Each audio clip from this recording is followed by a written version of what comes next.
अस्सलामुअलैकुम दोस्तों, कैसे हैं आप सब लोग। उम्मीद है सब लोग खैरियत से होंगे।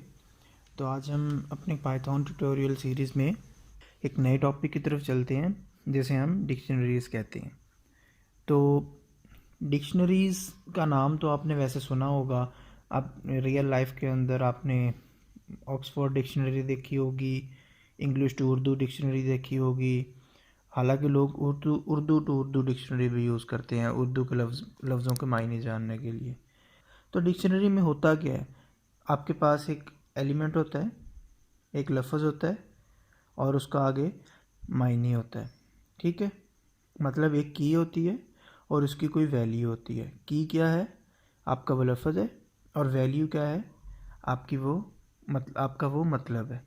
ठीक है, तो इसी तरह का एक डाटा स्ट्रक्चर हमें पाइथन ने भी दे दिया है कि आप इसी टाइप की डिक्शनरीज़ जो हैं वो आप पाइथन में भी बना सकते हैं। ठीक है, अब इसका फ़ायदा क्या है।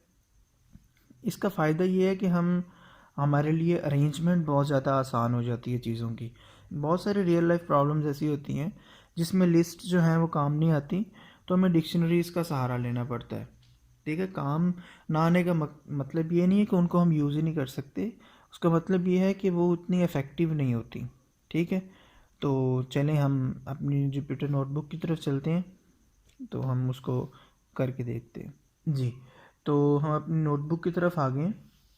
तो बेसिकली लेट्स सपोज हमने एक है हमारे पास लिस्ट की, पहले एग्जांपल देता हूँ। एक हमारे पास लिस्ट है, ठीक है, और लिस्ट के अंदर हमने कैसे लिस्ट बनाते थे, इसी तरह बनाते थे ना। और लिस्ट के अंदर हमने रख दिया, लेट्स सपोज नाम रख दिया उमैर और एज रख दी। ठीक है, फिर हमने एक और नाम रख दिया, ठीक है, और इसी तरह एज रख दी। ठीक है, और इस तरह लेट्स सपोज चलता जा रहा है। हम एक और नाम रख देते हैं, ठीक है, और इसी की एज रख देते हैं। तो अब इसके ऊपर ट्रैवर्स करना तो इजी है, लेकिन क्या कोई बता सकता है वैसे देख के कि इसमें नाम कौन सा होगा और एज कौन सी होगी। अगर एज भी मैंने लेट्स सपोज काउंटिंग में रखी हुई, इंग्लिश में रखी हुई है 25, ठीक है, और तो फिर बड़ा मुश्किल हो जाएगा कि हमारे लिए चीज़ों को आइडेंटिफाई करना। फॉर एग्ज़ाम्पल फर्स्ट नेम और सेकंड नेम पड़ा है और उसको कोई लेबल नहीं लगा हुआ कि फ़र्स्ट नेम कौन सा है और सेकंड नेम कौन सा है, तो हमारे लिए बड़ा मुश्किल हो जाएगा कि इसमें आइडेंटिफाई करना कि फ़र्स्ट नेम कौन सा है और सेकंड नेम कौन सा है। ठीक है, तो ये तो लिस्ट का एक नुकसान था। नुकसान नहीं कह सकते, मतलब हम लिस्ट के थ्रू ये वाला काम जो है आसानी से नहीं कर सकते, तो इसके लिए हमें डिक्शनरीज़ पर आना पड़ता है। ठीक है, अब डिक्शनरीज़ कैसे चलती हैं, सबसे पहले हमें पता होना चाहिए कि डिक्शनरी बनाते कैसे हैं। ठीक है, तो डिक्शनरी बनाने के लिए आप कोई भी keyword let's suppose DIC use कर लिया, ठीक है, और ये ब्रैकेट आप लगाते हो। ये ब्रैकेट से आपकी खाली डिक्शनरी बन गई है। मैं चेक करवा देता हूँ, लेट्स सपोज प्रिंट टाइप हम चेक कर लेते हैं इसकी, तो उसने बता दिया ये डिक्शनरी टाइप है। ठीक है, तो इस तरह एक खाली डिक्शनरी बन जाती है। अब इसके अंदर हमने अगर यही वाले एलिमेंट्स रखने हो, फॉर एग्ज़ाम्पल मैं रखना चाहता हूँ नेम ये है और एज ये है, नेम बंदे की ये है, एज ये है, इस तरह रखना चाहता हूँ, तो मैं क्या करूँगा, जो हमें समझ भी आए तो हम उसी तरह नेम, ठीक है, और उसके बाद हम कॉलन लगाते हैं। कॉलन लगाते हैं जो उसका नेम होता है। ठीक है, मैंने उमैर कह दिया। तो जिस तरह डिक्शनरी में होता है ना, डिक्शनरी में इस जगह पर क्या आता है, वो लफ्ज़, और इस जगह पर उसका मतलब। ठीक है, तो इसीलिए हम इसको हमेशा क्या कहते हैं, जो लेफ़्ट साइड पे होती है इसे हम की कहते हैं, और जो राइट साइड पे होती है इसे हम वैल्यू कहते हैं। तो डिक्शनरी इसीलिए एक अनऑर्डर्ड कलेक्शन ऑफ की वैल्यू पेयर्स होता है। ठीक है। इसमें ऑर्डर नहीं होता कि आप सिर्फ इंटीजर्स रख सकते हैं या आप किसी असेंडिंग या डिसेंडिंग ऑर्डर में रख सकते हैं, कोई ऑर्डर नहीं, आप जिस तरह मर्जी डाटा रखें। ठीक है। नेम उमैर है, लेट्स सपोज एज मैं बताता हूँ जी। ठीक है, एज हम दे देते हैं उसको, तो एज दी, एज के बाद हमने दे देते हैं कि लेट्स सपोज हम सिटी दे देते हैं, सिटी हम देते हैं जी लेट्स सपोज ISB। ठीक है, तो हमने ये डिफरेंट उसको दे दी चीज़ें, तो इससे वो एक डिक्शनरी बन जाएगा। सॉरी, इसमें इशू है कि हम यहाँ पर कॉमा सेपरेट लगाना पड़ेगा। ठीक है, तो ये डिक्शनरी बन जाएगी।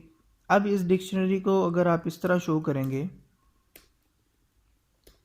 जिस तरह हम वेरिएबल शो करते हैं, तो हमें बिल्कुल इस तरह एक चीज़ शो कर देगा। ये तो वही हाल हो गया लिस्ट वाला कि लिस्ट में भी इस तरह शो होती है।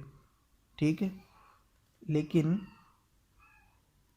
अगर मैं चाहता हूँ कि मुझे नेम पता चल जाए इस डिक्शनरी में, तो उस नेम को एक्सेस करने के लिए मुझे क्या करना पड़ेगा, प्रिंट DIC और ब्रैकेट के अंदर डबल कोट के अंदर नेम, कि मुझे नेम ला कर दो, तो मुझे नेम ला देगा।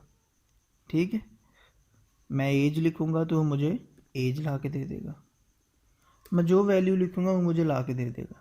अच्छा, और यहाँ पर ज़रूरी नहीं है कि यहाँ पर हम कोई स्ट्रिंग ही रखें, हम यहाँ पर कुछ भी रख सकते हैं, हम एक लिस्ट भी रख सकते हैं पूरी की पूरी, नो इशू। हम यहाँ पर एक डिक्शनरी भी रख सकते हैं, और तो इस चीज़ से भी नहीं घबराना कि बस ने एक ही वैल्यू आ सकती है। आप ये सारे नेम भी स्टोर कर सकते हैं। ठीक है, यूजिंग लिस्ट। आप एक लिस्ट के अंदर सारे नेम रखें, एज लिस्ट के अंदर सारी एज रखें बंदों की, सिटीज़ के अंदर सारे सिटीज़ रखें और उनको ट्रैवर्स कर लें, वो होगा ट्रैवर्स। मैं बताऊंगा अभी कैसे होगा। अच्छा, एक तो तरीका ये था कि आप उसका नाम लिखो और उसको गेट कर लो वैल्यू को।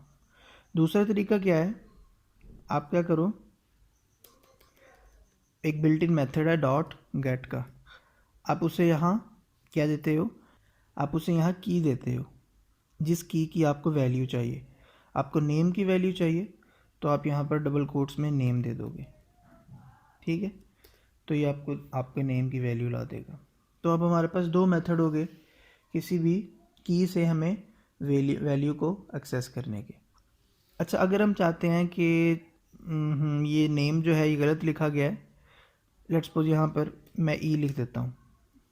ठीक है, नेम गलत लिखा गया है तो मुझे नेम चेंज करना है। अपडेट करने के लिए क्या करोगे, उसके लिए सिंपल आप ये डिक्शनरी का वेरिएबल और जिस चीज़ को चेंज करना है उसका नाम नेम, और क्या नाम रखना है अपने UMAIR। ठीक है, अब आप प्रिंट करेंगे इस डिक्शनरी को। लेट्स सपोज मैं प्रिंट करके दिखा देता हूँ पूरी डिक्शनरी। यहाँ पर आया हुआ है, तो अगर मैं प्रिंट करता हूँ इसको तो देखिए चेंज हो गया। तो अपडेट हम इस तरह कर सकते हैं। आप डिक्शनरी के ऊपर लूप भी लगा सकते हैं, पूरी डिक्शनरी को लूप के थ्रू भी प्रिंट करवा सकते हैं। कैसे, अब फॉर आई इन उसी डिक्शनरी का नाम और प्रिंट आई जब करेंगे तो क्या होगा, आपके तीनों जो आपकी कीज़ पड़ी हैं वो शो हो जाएंगी। ठीक है, अगर आप सारी कीज़ को शो करना चाहते हैं, ठीक है, ये की एलिमेंट्स के लिए। अगर आप सारे वैल्यूज़ को शो करना चाहते हैं तो आप यहाँ क्या करोगे, आप ये डिक्शनरी का नाम और यहाँ पर वही आइटरेटर। ठीक है, अब सारी वैल्यूज़ शो हो जाएंगी। ठीक है, एक और भी मेथड है वैल्यूज़ शो करने का। आप यहाँ पर डिक डॉट वैल्यू लिख दो। ठीक है, वैल्यूज़ तो, और यहाँ पर एज़ यूजुअल आप आई को ही प्रिंट करवाओ। अब वो सारी वैल्यूज़ ही शो करेगा। सॉरी, ये यहाँ ये फंक्शन है तो इसलिए उसने एरर दिया। ये वैल्यूज़ का फंक्शन है, ब्रैकेट नहीं लगाई थी हमने, तो ये सारी वैल्यूज़ शो करेगा। ठीक है, इसी तरह अगर मैं चाहता हूँ कि मुझे दोनों चीज़ें मिलें, वैल्यू भी और की भी, तो आप एक यहाँ नया वेरिएबल डिक्लेयर करवा दो, लेट्स सपोज जे के नाम से, और एक नया फंक्शन लगाओ डिक्शनरी डॉट आइटम्स। ठीक है, आइटम्स आपको क्या करेगा, दोनों चीज़ें ला कर दे देगा। आई के अंदर क्या होगा, की पड़ी होगी, और जे के अंदर वैल्यू पड़ी होगी। अब आप आई को प्रिंट करो और साथ जे को भी प्रिंट करो, तो देखो ये आपको नेम और वैल्यू दोनों चीज़ें दे रहे हैं। ठीक है, तो आप इस तरह ट्रैवर्सिंग कर सकते हो लूप के थ्रू। अच्छा, अगर आपने देखना हो कि लेट्स सपोज ये वाली की मेरी डिक्शनरी के अंदर अवेलेबल है, जैसे मेरी डिक्शनरी में एज है कि नहीं, ठीक है, तो वो आप कैसे चेक करोगे, उसके लिए आप वही इफ़, ठीक है, आप जो चीज़ चेक करना चाहते हो, मैं चेक करना चाहता हूँ एज, ठीक है, इन डिक्शनरी, अगर एज डिक्शनरी में है तो प्रिंट कर दो यस, ठीक है, यस प्रिंट कर दो, एल्स नो कर दो आप। उसी तरह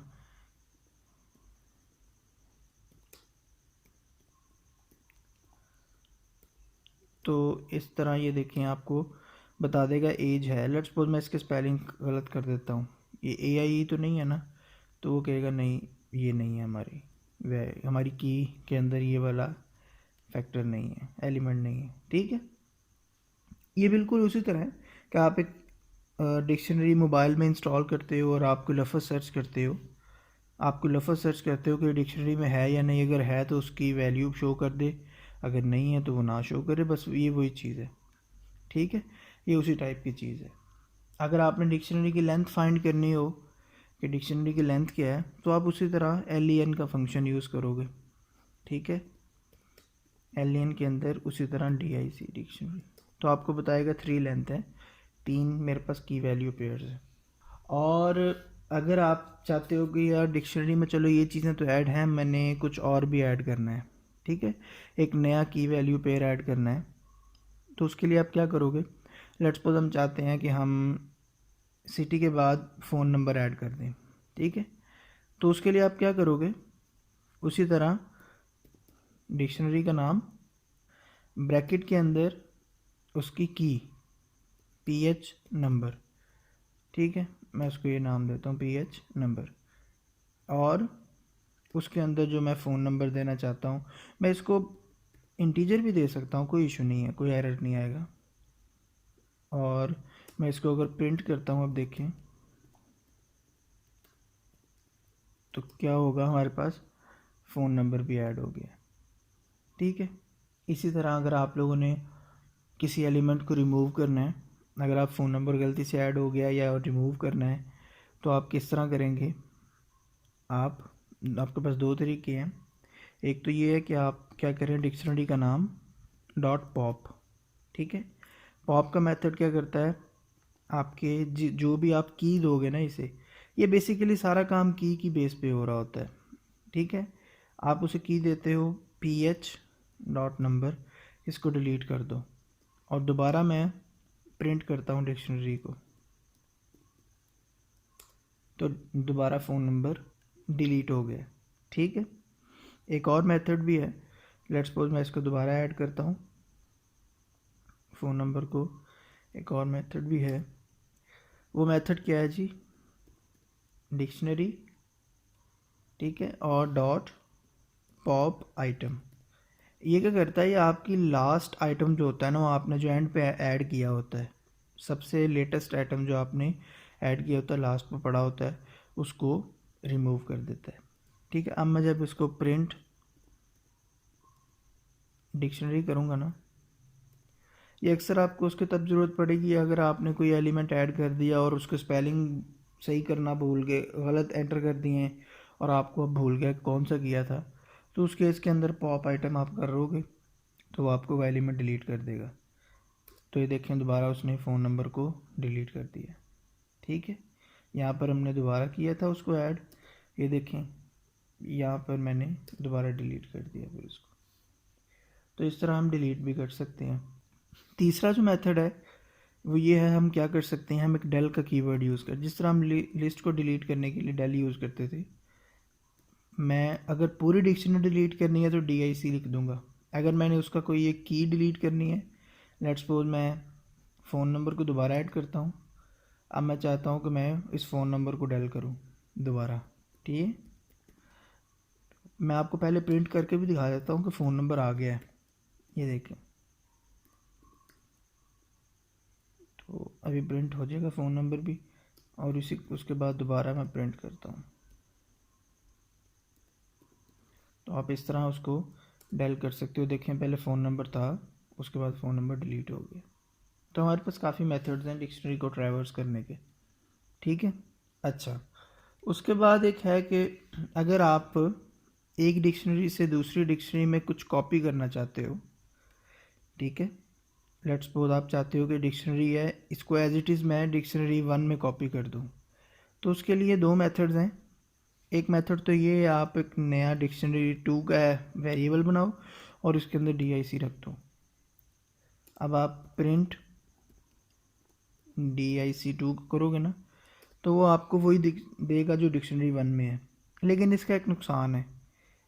ठीक है, इसका नुकसान ये है कि अगर आप डिक्शनरी 1 से कुछ डिलीट करते हो या डिक्शनरी 1 में कुछ चेंज करते हो ना, तो वो डिक्शनरी 2 में भी हो जाएगा ऑटोमेटिकली, क्योंकि ये पॉइंटर्स वाला कंसेप्ट है। मैं उस तरफ अभी जाना नहीं चाह रहा, तो ये इसलिए कि इन शॉर्ट आप ये समझें कि ये डिक्शनरी 2 जो है, ये भी इसी डाटा को पॉइंट कर रहा है और ये डिक्शनरी का वेरिएबल भी इसी डाटा को पॉइंट कर रहा है। तो अब दोनों एक ही डाटा को पॉइंट कर रहे हैं, दोनों में अलग अलग कॉपीज़ नहीं पड़ी। अगर किसी में भी चेंज करेंगे दोनों में चेंज हो जाएगा। मैं ट्राई करके दिखा देता हूँ। फॉर एग्ज़ाम्पल, मैं डिक्शनरी में से डेल कर देता हूँ इसी तरह,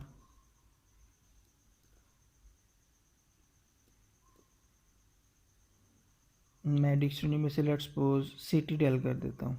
ठीक है, अब मैंने किस में से, लेट्स सपोज मैं किस में से करता हूँ, डिक्शनरी 2 में से कर देता हूँ। लेट्स सपोज डिक्शनरी 2 में से सिटी मैंने डेल कर दिया।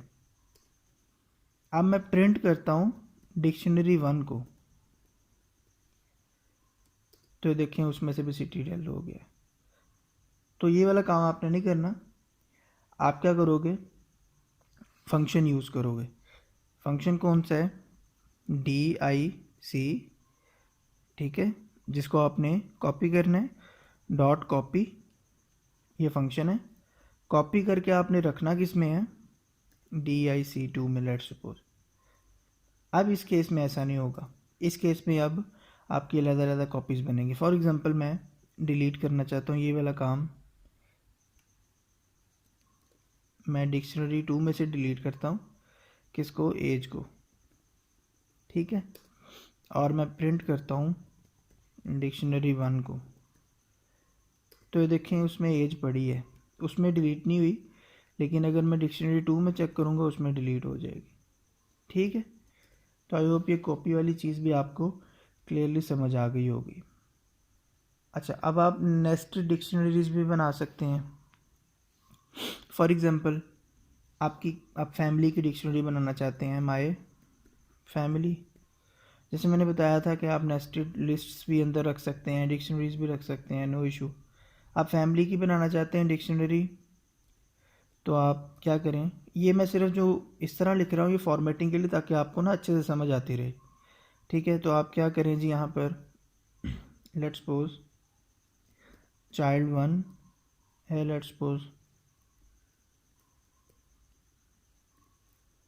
उसका हम चाइल्ड 1 की डिक्शनरी एक बना रहे हैं। ठीक है,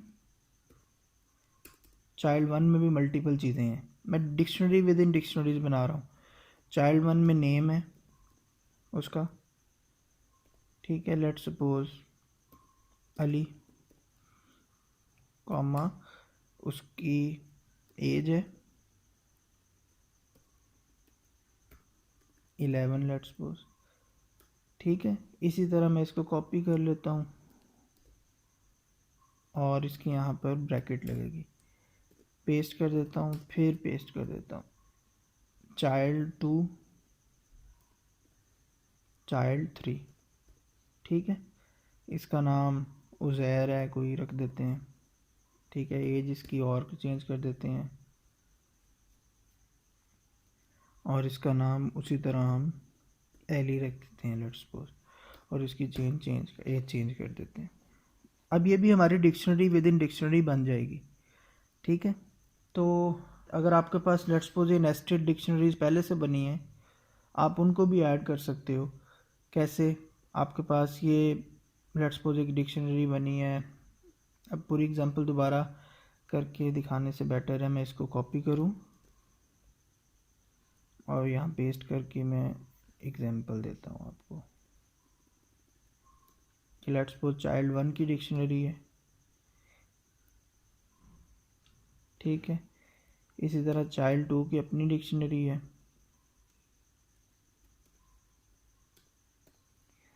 ठीक है। बस हम दो चाइल्ड्स तक ही बनाते हैं, ये दो चाइल्ड्स की अब आप चाहते हो कि ऊपर वाला काम ही करना है ना, माई फैमिली डबल वाई कर देते हैं इज इक्वल टू, आप उसको यहाँ भी की वैल्यू पेयर बना सकते हो कि आपका चाइल्ड 1 कौन सा है, ये की हो जाएगी। चाइल्ड 1 कौन सा है, ये वाला, ये, ठीक है। आप ये उसे कह सकते हो चाइल्ड 1 है, ठीक है। इसी तरह आप कॉपी कर लें इसको,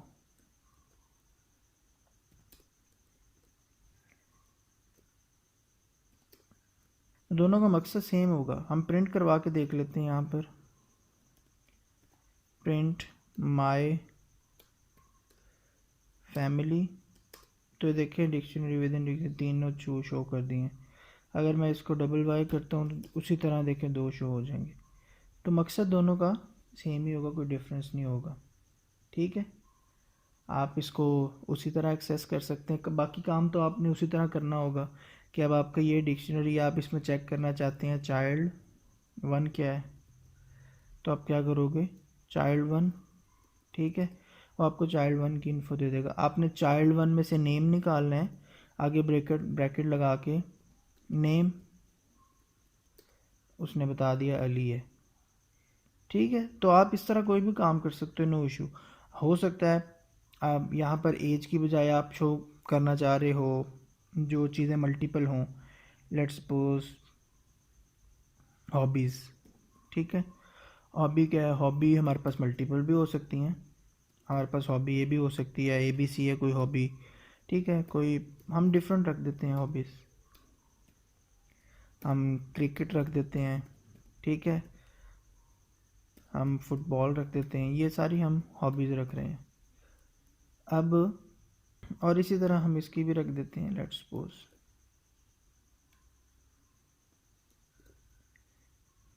तो ये अब नेम इस तरह शो हो जाएगा। अगर मैं हॉबीज़ को चेक करूँगा, ठीक है, तो ये मुझे तीनों हॉबीज़ दे दी। अब मुझे ये हॉबी चाहिए सिर्फ, लेट्स सपोज, तो मैं उसके किस इंडेक्स पे पड़ी है, 0 पे पड़ी है, तो वो ले लूँगा, ठीक है। तो इस तरह आप इंडेक्स बाय इंडेक्स आगे मूव करते जाएंगे, ये काम होते जाएंगे, ठीक है। ये डिक्शनरीज कोई मुश्किल काम नहीं है, बहुत आसान कंसेप्ट है, बस सिंपल की वैल्यू पेयर्स का कंसेप्ट होता है। एक आपकी की होती है और एक वैल्यू होती है। आप की बेस के ऊपर वैल्यू को एक्सेस कर देते हो। इससे सिर्फ ये होता है कि आपका डाटा आप ऑर्गेनाइज्ड वे में रख सकते हो, ठीक है, जो आपके लिए एक्सेस के लिए ईजी हो। अब यूज़र को आएगा, वो चेक करना चाहता है कि चाइल्ड 1 लेट्स सपोज है अली, ठीक है, उसका नाम ही यहाँ ये है कि एक पेरेंट है, लेट्स सपोज उसके 2 चाइल्ड्स हैं, वो चेक करना चाहता है कि पहले चाइल्ड का नाम क्या है। तो आप इस तरह कॉल करोगे ऑर्गेनाइज्ड वे में, तो बता देगा अली नाम है। वो उसकी हॉबीज़ चेक करना चाहता है, वो हॉबीज़ बता देगा, ठीक है। तो ये ऑर्गेनाइज्ड वे में आप चीज़ें रख लेते हो, ठीक है। सिर्फ इसका ये फ़ायदा है और कोई इसका ख़ास फ़ायदा नहीं है। तो आप लोगों के लिए एक टास्क है, आप लोग उसको करिएगा। आप लोगों ने एक अपनी डिक्शनरी बनानी है ऑक्सफोर्ड टाइप, ठीक है। ऑक्सफोर्ड टाइप डिक्शनरी क्या है जी, आपने डिक्शनरी बनानी है कि जिसके अंदर यूज़र से आपने लफ्ज़ लेना, कोई यूज़र कोई भी लफ्ज़ दे देता है, जैसे अबंडेंट, ठीक है, कोई लफ्ज़ दे दिया उसने, आपने ये वर्ड को फाइंड करना है कि वो डिक्शनरी में पढ़ा है कि नहीं पढ़ा। अगर तो वो पढ़ा है तो उसका मीनिंग क्या है, ठीक है। आप ये करेंगे तो आपको इंशाल्लाह ये डिक्शनरीज का कंसेप्ट समझ आ जाएगा। कोई इतना टफ़ काम नहीं। इसी तरह होगा कि आप यहाँ पर वो लफ्ज़ रखेंगे और यहाँ पर उसका मीनिंग रखेंगे और आप चेक्स लगाएंगे कि अगर एलिमेंट्स मिले तो हम उसका आंसर शो कर दें, ना मिले तो हम क्या चीज़ शो करें, ठीक है। तो इसकी प्रैक्टिकल एप्लीकेशन है ये एक, और भी बहुत सारी बनती हैं। आप इसको ट्राई कीजिएगा, तो इंशाल्लाह आपको ये डिक्शनरी कंसेप्ट समझ आ जाएगा। तो अगर आप लोगों को ये वीडियो अच्छी लगी हो तो इसे दोस्तों तक शेयर करें, और अगर आपने अभी तक चैनल को सब्सक्राइब नहीं किया तो चैनल को सब्सक्राइब कर दें, क्योंकि हर आने वाली वीडियो ताकि आप लोगों तक पहुंच सके। ठीक है, तो अपना ख्याल रखिएगा, दुआओं में याद रखिएगा। अल्लाह हाफिज़।